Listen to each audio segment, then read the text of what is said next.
Welcome to People Count, a DiversIQ podcast where we talk about workforce diversity and human capital management from a data lens. DiversIQ is the leading provider of human capital and DEI data of the largest publicly traded companies in the world. We provide the most comprehensive data set focused on DEI, human capital, and other social factors affecting the materiality of company culture, employee retention, and inclusion. I'm Dan Berlingeri, and I'm joined here today again by Josh Raymer, the CEO and co-founder of DiversIQ. Today, we're going to be talking about transparency. Josh, how you doing today? I'm doing pretty well. How are you doing, Dan? Good. Happy to be at another Friday. For sure. It's great having these talks on Fridays too. You know, you're unwinding from the week, looking at things in retrospect. Perfect time to reflect. Yeah, I'm glad we're not doing this on Monday morning. Oh, woof, right? Maybe it would be better. I don't know. Maybe after like a nice relaxing weekend, maybe we should try that one day. Bright, cheery, optimistic, naive. Well, look, we're going to talk today about transparency. I'm excited to dive into that. Just to start us out, like, why is transparency so important when it comes to company disclosures? Yeah, I mean, in general, when evaluating a company and how they're doing in anything, if you don't have information, it's really you have to trust what they tell you, or you have to trust other sources of information that are kind of looking and trying to gauge what's going on without really having enough information to make accurate to do accurate analysis. And so human capital, people, this has always been an area where there hasn't been a lot of information about what companies are doing. They've always said something like people are our most valuable asset, but you didn't really know, well, what were they doing, what was their strategy to attract and retain and develop great talent, and how did that compare to other companies, and who was doing really well and who wasn't. So that's kind of the idea of transparency is really important, to just have some information to be able to gauge, are they even doing what they say they're doing, and how are they doing, and how they compare to their peers. There's that age-old adage you mentioned before that you could manage what you can measure, right? Yeah, and I don't even know who said that, and it's not it's not really true, and it doesn't really again, like, having the information is a start, and I think that's right. Sadly, that's still where we are with a lot of this information about human capital. Got it. So who wants this information most? Who is this most important to? And what's the history behind this? How did we get here? And I think DiversIQ started in 2021, early 2021, but I started looking at this at mid 2020, and that's really where there was a huge push for more transparency after George Floyd, and it was coming from large investors, the largest investors, State Street and BlackRock and Vanguard. They were pushing companies to start being more transparent about who's on your board, what's their background, what's the makeup of your board, and what are their demographics, and just basic stuff about your workforce. So it started with make public your EEO1 data, which you're already giving to the government, just so we have some idea of the demographics of your workforce, and it's a standardized way of comparing it. Calvert Research, which has been in this space for a long time, was pushing S&P 100 companies to disclose their EEO1. The New York City Comptroller's Office. So it was some big investors and stewards of money. It was also coming from employees, especially as they started to work from home and they started to think the culture came to the forefront, and companies started to form employee and business resource groups, and then employees finally had this voice. A lot of companies started to do engagement surveys, and they were getting all this feedback all of a sudden, and a lot of it was about, hey, what's going on in our own company? Can you tell me about what you're doing and why? And are there other people like me? And what are you doing to try to make sure that I fit in, and that I'm being given opportunities, and it's the same as other people? And so Right. it's Pandora's box. It's the public at large. Just Capital does a huge survey of the public every year, and like, worker issues are by far the number one thing that people care about at companies. So it just it was from all of these different places, they were getting this pressure to start being a lot more transparent. Yeah. How do we think about measuring this? I know we work with a lot of different kinds of stakeholders. Just love to hear some examples, and if you could walk us through our methodology, what we're focusing on, what's important to the people we work with. Yeah, if you don't get distracted by my daughter screaming. That's okay. Now, again, our goal is to help stakeholders make better decisions, and so they're the ones telling us this is the information we need to make better decisions. And so, we build our framework based on what we're hearing from investors, from the companies themselves that say this is how we measure performance internally, from what we're seeing from different frameworks out there, ESG frameworks, the way they're thinking about, so part of it is just what's important to measure in terms of what's material to the business, and what helps you understand what's going on inside a company, and who's doing well and who's not. And so Mhm. it's some of it is diversity data, because diversity has become important, and so measuring and benchmarking diversity in different ways. Some of it is the idea of attracting and retaining and developing a workforce. You need data around that. So what does data around hiring and promotion and turnover look like, partly for those different groups, for demographics, for diversity, but also just, are you is it costing you a lot, right? Because it costs a lot to hire somebody, and if you're not retaining them and you have to hire somebody else, are you promoting from within? Or are you having to hire externally at senior levels? Do Right. people like, what is your culture like? Are people Right. want to work there? Are they motivated to work hard for you? Do they feel like they're a part of something? Compensation, and is it equitable, but also is it competitive? And are you Right. offering your employees something that makes them want to be there and want to stay there? Are you treating your workers well, right? And part of that is benefits, part of it is safety, part of it is Mhm. just their ability to organize and like negotiate. And not just employees, but the other vendors that companies are working with, and contractors, and their whole supply chain. So there's a lot of issues where it was always kind of a black box, and there was like other Yeah. services that tried to fill in some of those gaps, and there was some high level data. But now, because of this push, there's a lot more data out there that companies are making available. So we've seen a wave of change in terms of companies disclosing a lot more. That's fantastic. Are there certain areas in which you're seeing more accelerated progress, and maybe some areas in which you're seeing slower progress? Yeah, I mean, the two main areas where we've seen huge progress is, I mentioned the EEO1 report. That was kind of low hanging fruit, right? So the EEO1 report, Right. we always, not to beat a dead horse, but it's the intersectional workforce representation data that companies with over 100 employees, or contractors with over 50 employees have to report to the government every year. So it's broken down by gender and race and ethnicity, by job category, just for US. So it's consistently reported. It's apples to apples. And when I started looking at this in mid 2020, 10% of the S&P 500 made it publicly available. And as of today, it's over 81%. So, Wow. and that's from this pressure on companies to make it public. A lot of them still say, we don't think of our workforce this way. We don't use this data, but we'll make it public. So that's a huge change. And workforce in general, I think most companies said, this is the percentage women we had, and this is the percent people of color. That was kind of the standard for our overall workforce. We're seeing a lot more granularity into, you know, by level, broken down by gender and specific race and ethnicity, age groups, and then self ID, which again wasn't really a thing except for contractors. They have to report on veterans, and so there was some veteran data, Right. especially at like defense companies. But now it's really sexual orientation, disability, veteran status, and other things that we're seeing. And again, that's really in response to these engagement surveys, and what they're hearing from employees, but also from stakeholders. And and so that's been a huge change too. But so anyway, workforce in general, we've seen it get much more granular.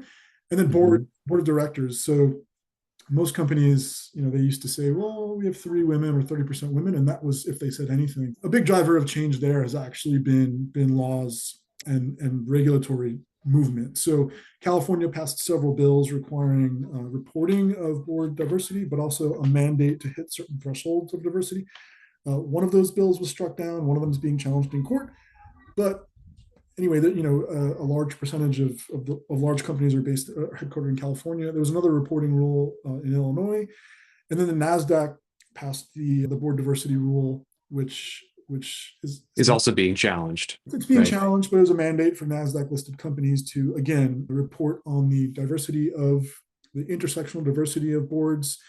And they suggested doing it in a specific matrix, and then also if you don't hit certain thresholds of diversity, explaining why you haven't hit those thresholds. So it's called the comply or explain rule. Right. Yeah, it's being challenged in court, but essentially that's set the baseline for what's expected. That NASDAQ rule really set the baseline. Right. Intersectional gender and race plus asking the self ID of disability, LGBT, veteran. That's really that's kind of where we're moving. That's kind of the baseline, especially for large companies. And so board reporting, we've seen, we have a transparency score we use to measure, the percentage of metrics that companies are reporting versus what they're expected to report. So if they report everything, they get 100 in each category. And for board, we've seen that score triple. So basically, they're reporting 3 times as much as they were just in 2020. Fantastic. Yeah, yeah, yeah. And recently we've heard, I know a lot of people ask us, well, in thinking about diversity data, like how do we implement this? Why is this important? What's material about this information? I think recently we heard from a major consultant we talked to, look, your diverse employees are like the bellwether to your culture, right? If something is going sideways or something's not going well, typically you'll be able to tell first from those folks who a culture might not be shaped around, right? Or formed around in the first place. So I think love to hear some of your thoughts on that too, like how we think about this increase of more granular intersectional diversity data and how some of our stakeholders are implementing that information. Yeah, again, I think it's not just diversity, right? It's a lot more data and a lot of different cuts, and different people want it to do different things with it. Specifically, the diversity data, again, it's benchmarking and understand how you compare it to your peers, because it's a competitive advantage, especially because employees are really looking at, where do I want to work and do I fit in and do I have the Right. same opportunities as my peers? And traditionally, underrepresented groups were underrepresented, especially at leadership levels, and they still are, especially in certain industries. And so it's now that there's the data out there, all the employees have access to that, they can see that, and the employers are thinking about, how do we make sure that at least everyone has the same opportunity and that we're not discriminating, Mhm. or we're not losing diverse leadership because they're not getting the right opportunities and they feel like they're not, they don't have those same opportunities. So again, we don't think about it like diversity, demographics matter, and that's what we should focus on. So it's diversity of thought and experience and a lot of other things, but that's a part of it. And there are a lot of companies that care about that and use that to measure performance. And there's a lot of other stakeholders too. Now, of course, you'll hear about a lot of other people that completely disagree with that. And I just saw a conservative publication really pushing back against the idea of even measuring any of this, like going back to the Equal Employment Opportunity Commission and the idea of even collecting demographic data. And Mhm. their rationale is not that, like, every country does a census, and there's been censuses done for thousands of years, right? The idea of just counting people because you need to be able to make decisions based on how many people are there and where do they live and who are they. But the idea that once you break people into groups, you have tribes, and those tribes, it's a zero sum game. And also, once you do that, there's government programs which are based on those tribes. And so it is really, all of those tribes are competing for federal dollars, right? There's programs that are only open to certain of these groups. And when you add a new group, that group is going to want to. So they were really talking about the OMB, the Office of Management and Budget, is the one who sets the Mm. census designations, and they just decided they're going to break off Middle Eastern and North African into a separate group, and it's going to be broken off from white. And their argument is basically, the more that you do that, the more that you're just creating another group, which is going to be competing for. And but also their argument was that it's a big reason why we have this tribalism now, and why there's this huge problem with politics becoming all of these groups fighting against each other. And so Sure. the argument, there's some sense of it, so some part of what they were saying makes sense, and you could argue that there's some place where you have to just say, like, and that's what happens with government, right? Every time you create a department or you create a program, it's almost impossible to get rid of it. And you're creating, there's always going to be carve outs and exemptions and special interests, and they're gonna fight for their piece of the pie. And so that was kind of the argument. But anyway, getting Right. back to this, I think again, we're in this place where there are these groups, and there are these groups of people that feel like I am part of this group and I want to feel a part of something and represented. And so, I would also argue that these groups feel a lot of pride in their heritage and where they came from, and that they, and their culture and their traditions. And so the idea that we're just going to like get rid of demographic groups altogether is kind of crazy too. Right. There's got to be some happy medium.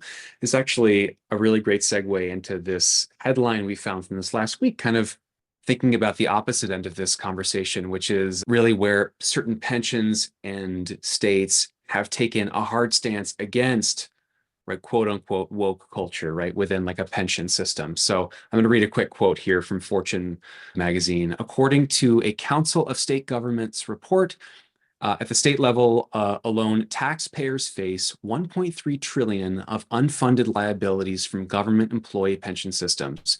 Administrators of these pension plans need every tool available to them to protect taxpayers against massive bailouts. Passing restrictive laws at the federal or state level, instructing these administrators to avoid certain industries or banks perceived to be too woke or not woke enough could put them in fiscally untenable positions. So it's just interesting, back to this tribalism you talked about, right, that we're kind of getting to as a country, is like, really, if we're talking about fiduciary duty, right, it's like, what's in the best interest of the folks we are protecting with these pension funds, right? It's I think certain states are taking stances, and we start to forget about, the overall goal of why we're setting out to do this, right? So I think all comes back to the purpose of transparency. Why do we gather information? Why is information imperative to our responsibility, right, to these asset managers and their fiduciary duties? But yeah, in some of these cases, it just seems a little absurd how we can get so caught in the semantics, right, and in the tribalism of it. It's both hypocritical and ironic, and that's just my personal opinion, right? That Sure. the party, and it is politics. The party that is for free enterprise, free market, and hands off government, right, is trying to restrict access to information or the ability to use information to make decisions, right? And so, listen, there was a piece a few years back that was just called ESG is information. The idea that any investor, whether it be somebody who's managing a pension fund, or whether it be the a state government that wants to raise money through municipal bonds and is not allowed to work with a certain financial institution, right, because they're on a blacklist. That's directly costing state governments money, or city governments. So I think it was like the quote, like, was Texas is paying, I don't know how many additional hundreds of millions of dollars a year because they have to pay higher interest rates on their municipal bonds because they're not using, there's a smaller market of investors they can work with, right? In terms of investment, I'm not saying that those pension fund managers should use any of these data points we're talking about, but the idea that they can't incorporate it and they can't look at those things, it's just like, these, like, Texas is accusing these institutions of blacklisting, fossil fuels. It's the same idea. Like, you don't want to restrict the available pool of investments. So it's like, they're also restricting companies, right? These woke companies you're not allowed to invest in, which there's certain companies where if you don't, you're not allowed to, I don't know what the data says exactly, but a small number of companies are responsible for a large percentage of the gains in any given year in an index. So it's like, that's why trying to beat an index is really hard, because if you try to beat the S&P 500, if you don't own the 10 companies that are responsible for a large percentage of those gains in any given year, you're going to basically, you can't beat, and trying to find the ones that are going to outperform is really hard. It's the same idea. If you're not allowed to invest in certain companies, it's going to be really hard to meet your benchmark. And for pension funds, that means, yes, having unfunded liabilities. And so I think on average, most pensions have to hit, an 8% return, to meet the expectations to be able to pay out and have all their liabilities funded. Most of them have been under that benchmark for many years. And so, giving them, like, hamstringing them even more by saying you can't work with certain institutions to manage the money, or you can't use certain information in your decisions, is just going to make it much harder for them to reach their goals and cost them money. Yeah. Yeah, this is an ever evolving conversation and argument. And I'm glad that we're on the side of data and we're continuing to see a downhill trend. Any other like last thoughts or trends that you're seeing in terms of where we're going in the future? Any predictions? Yeah, I mean, beyond, again, board diversity, we're going downhill, and we're seeing very little backtracking, like companies that were like, oh, I had to do this, and just continue drive towards more transparency for Mhm. companies, and even commitments to diversify their board with language saying, when we recruit new board members, we really are looking for women and people of color, or that's a strong consideration.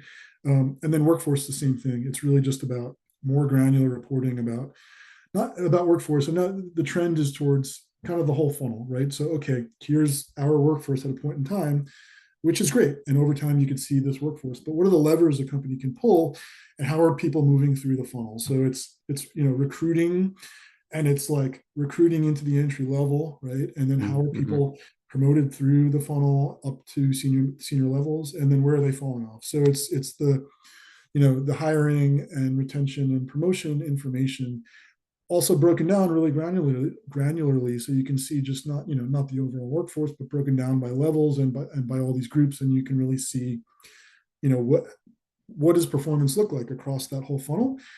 And then we're just seeing a lot more granular information, qualitative information about the storytelling, right? Here's our program, here's what's important to our company in Mhm. attracting, retaining, and developing talent. Here's how we're doing, and here's what we're doing. Here's our goals, and here's our focus areas. So for a utility company, it's going to look very different than a tech company. That's going to look very different from a manufacturing company, right? And so this has, it's not going to be the same at every company in every industry. And I think the transparency is going to look very different. Some companies do feel Yeah. that really granular reporting, is kind of intellectual property, and that, like, Mm. competitors could glean information if it gets too granular. Some of it's just not as relevant, to certain industries or to their own employees and what they care about. And so it's going to look very different. I think there can't be one size fits all framework. So hiring, promotion, turnover by gender and race is kind of the push, kind of by those EEO categories, has been a push from As You Sow, has been a big, leading activist for that, and has had shareholder proposals, and has pushed a lot of large companies to agree to start reporting that. So like Nike has agreed next year to start reporting that Mhm. kind of level of detail. And then pay equity information, pay gaps, like unadjusted Yeah. raw median pay gaps for women and people of color, been really sparse. I think, there's maybe like 20 large companies that report it now, but Arjuna Capital has been a leading proponent of having companies report, an statistically adjusted pay gap, but also that median raw pay gap. And so they put out a scorecard every year ranking companies on this issue, and they've gotten Mm.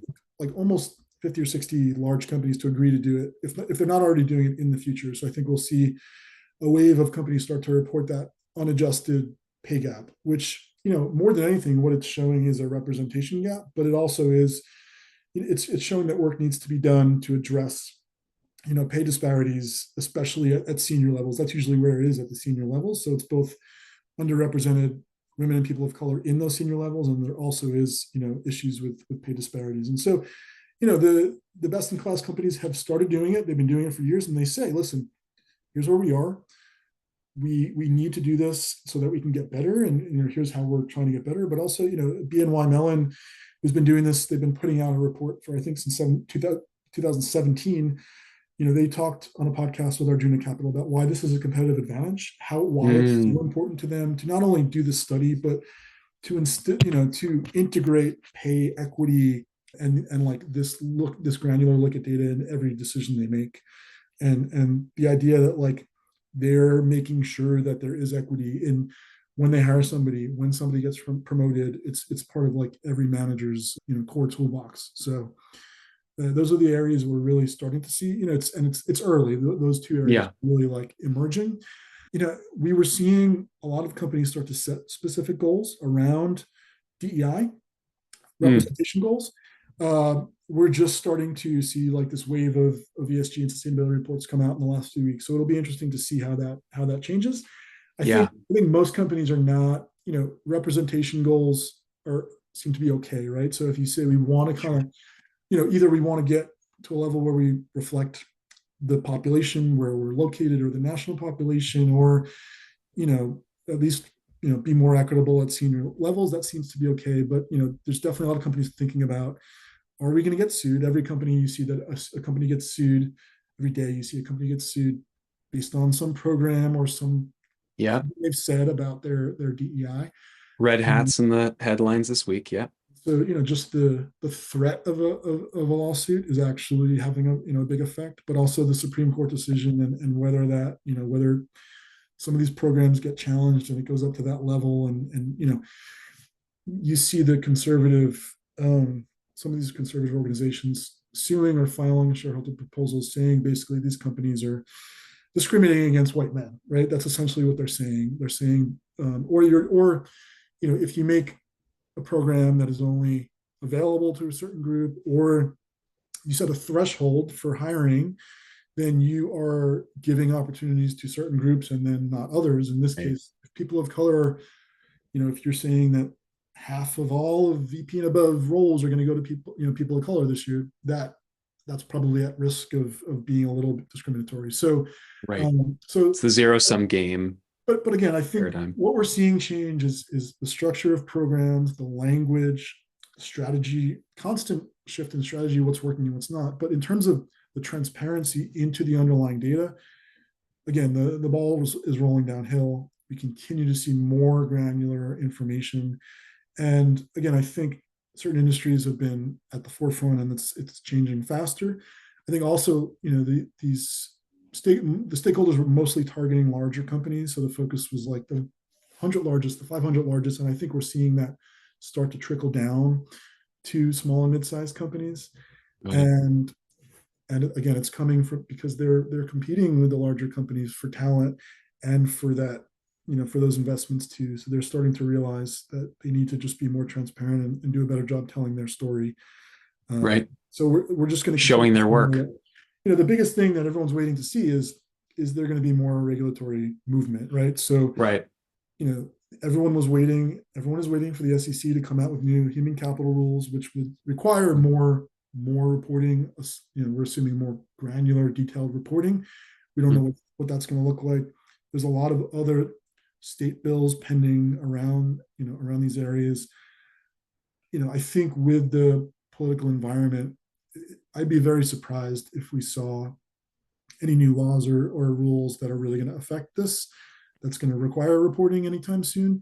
I'd be really surprised if Congress was able to pass anything which is going to really do anything. But you never know. So I think post election, I don't think anything's going to happen before the election, but it's possible if there's a huge change in the makeup of Congress that things could happen, because there's bills pending that would require EEO1s to be made public, or would require more around pay equity, transparency, and things like that. But I don't think we're going to see. I think this is still going to be voluntary for the foreseeable future. Great. Great. Well, let's hope companies continue to share their homework and share the work that they do and be transparent about it. I think that's about as much time as we have for today. Did you have anything else you wanted to share before we hop today? Yeah, just a couple of examples that of best in class. What does best in class look like? So board reporting. I think what we've seen is a handful of companies. I think we have 6 or 7 companies have a perfect score on board transparency, and that is most companies have a skills matrix where for each director they list here are their skills, and that's accounting expert, board experience, C-suite experience, ESG experience, HR experience. Now they're actually listing their gender identification, race and ethnicity identification, and then veteran status or military experience, disability, and sexual orientation, like LGBTQ plus, and even for companies that have international exposure, nationality, or citizenship. So like for each person, they list their attributes, and some people say like I don't want to list them. So we've seen a handful of companies start to do that for workforce representation, and like this idea of this funnel. M&T Bank does something really interesting, which is they have their EEO1 information, which is actually how they think about their workforce structure. Like there's the overall workforce, and there's like senior managers, and then there's kind of first line managers, and then there's like professionals and others. And then for each of those categories, they not only have gender, race, age, but for all those categories and those the job categories and those groups, they have hiring information, promotion information, turnover information. They even have Wow. the number of people in development programs, like new hires that actually are in like a development program. And they also have for Very self ID cool. characteristics, they have current workforce, hires, promotions, turnover. So it's the most granular we've seen for that whole funnel. And I thought it was pretty cool to see that. And then I think for pay equity, BNY Mellon, again, like the reporting, not just the statistically adjusted, but the raw median pay gaps, and every year, like what they're doing and what's new, and what how they're addressing any you inequalities. So really cool to see the different ways different companies are starting to adjust that, and what best in class companies are doing. Fantastic, fantastic. Well, snaps, hats off to M&T and to BNY. You'll be receiving a cake in the mail. We'll be sending that to you to celebrate. Well, thank you so much for your time again. We hope you enjoyed today's episode. If you like this content, there's plenty more to check out at DiversIQ.com. That's DiverSIQ.com. We have blogs, articles, white papers, and webinars on topics like this. And if you join our newsletter at DiverSIQ.com/newsletter, we will send you all of those things directly to you once a week. Thank you so much for dialing in, and we'll talk to you next week.